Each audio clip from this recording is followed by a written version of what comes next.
지금부터 저의 중요한 이야기를 잘 들어주시면 좋겠습니다. 미국 서부 지역의 한적한 마을에서 지낼 때의 어느 날 밤이었습니다. 모든 사람들이 즐겁고 신났던 파티의 흥청거림에 지쳐서 잠이 들었습니다. 모두가 잠들었지만 그 파티에서 즐기지 못한 몇몇 사람들은 잠을 못 이루고 있었습니다. 밤은 너무나 평온하고 고요했습니다. 풀벌레 소리만 겨우 들리는 고요한 밤에 어디선가 이상한 소리가 들려오기 시작했습니다. 따다닥, 찌지직, 알 수 없는 소리는 점점 더 가까이 다가오고 있었습니다. 이상한 냄새도 나기 시작했습니다. 잠을 못 이루고 있었던 사람들은 잠자리를 박차고 일어나서 그 소리와 냄새의 근원지를 찾아 나서기 시작했습니다. 여기저기 흩어졌던 사람들은 마을 사방에서 불길이 일어나고 있음을 보았습니다. 정말 불길은 걷잡을 수 없을 정도로 커지고 있었고 그 소리와 광경은 마치 지옥과도 같았습니다. 깨어 있었던 사람들은 도저히 그 불길을 잡을 수 없음을 깨닫고 사람들을 깨우러 다니기 시작했습니다. 집집마다 문을 두드리며 계속 뛰어다녔습니다.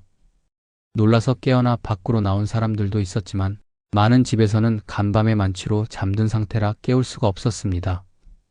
큰일 났습니다. 곧 엄청난 하마가 마을을 집어 삼킬 것만 같은데 도저히 사람들을 다 깨울 수가 없었습니다.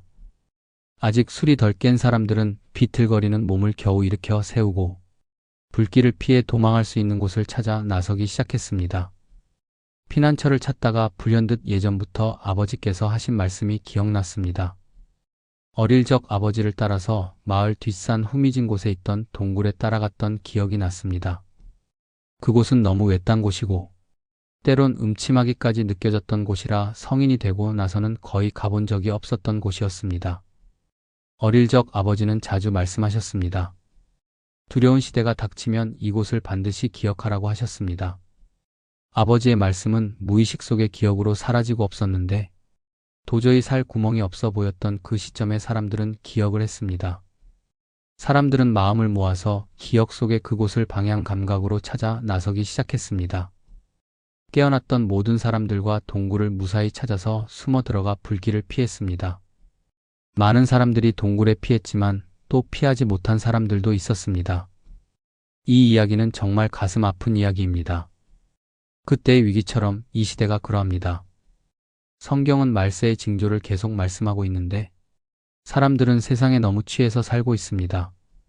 환난은 계속 더 크게 나타날 것입니다. 부디 나타나는 현상으로 깨닫고 피난처이신 예수 그리스도께로 나와서 구원 받으시길 바랍니다.